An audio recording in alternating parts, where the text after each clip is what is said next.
tak? Macam mana diorang buat kopi tanpa kafein ni? Jap. Jangan scroll dulu. Dah 2025 ni, takkan minum kopi yang sama je. Ji dah makin canggih. F&B pun dah makin maju.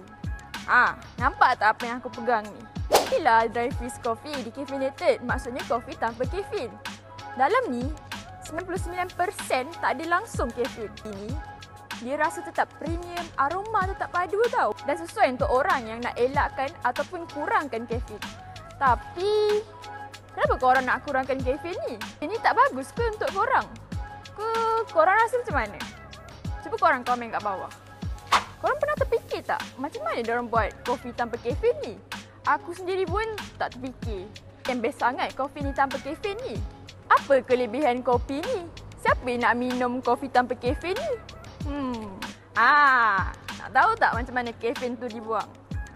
Kalau korang nak tahu, korang kasih like, komen dengan share kita orang punya video ni. Kalau korang nak kita orang punya kopi ni, korang pergi masuk profile, lepas tu tekan kita orang punya showcase ni.